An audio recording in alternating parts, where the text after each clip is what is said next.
चला बनवूया आज महाराष्ट्रीयन सुपरफूड थालीपीठाची खमंग भाजणी. भाजणी बनवण्याकरता 1 किलो किंवा 4 कप गहू घेऊया.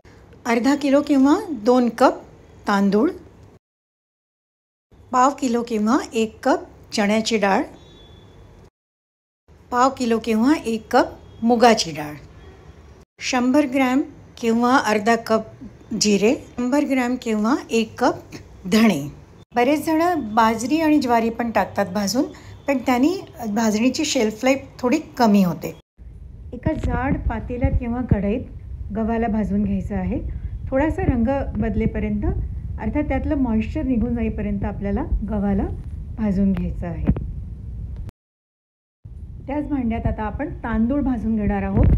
तांदूळाला पण थोडंसं लालसर होईपर्यंत भाजायचं आहे, अर्थात त्याच्यातलं मॉइश्चर निघून जायला हवं.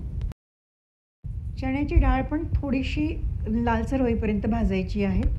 चण्याच्या डाळीला थोडासा वेळ लागतो, तर लालसर होईपर्यंत आपण चण्याची डाळ चांगली भाजून घेऊया.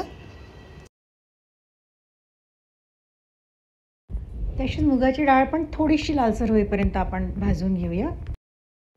थालीपीठाचे जिन्नस जे आहेत ते जास्त भाजू नये, नाही तर मग थालीपीठ करताना थालीपीठ तुटतं. त्यामुळे फक्त त्याचं मॉइश्चर निघून जाईल आणि थोडासा रंग बदलेल इतकंच धान्यांना भाजायचं आहे. तसंच आता आपले धणे जे आहेत त्यांना पण आपण खमंग भाजून घेऊया कुरकुरीत होईपर्यंत. धण्यांचा छान खमंग सुगंध पण पसरला आहे.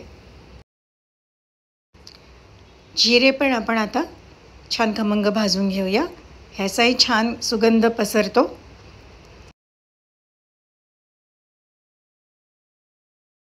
सगळे भाजून घेतलेले जे जिन्नस आहेत त्यांना आता आपण थंड करून घेऊया. नीट व्यवस्थित थंड झाले पाहिजेत सगळे.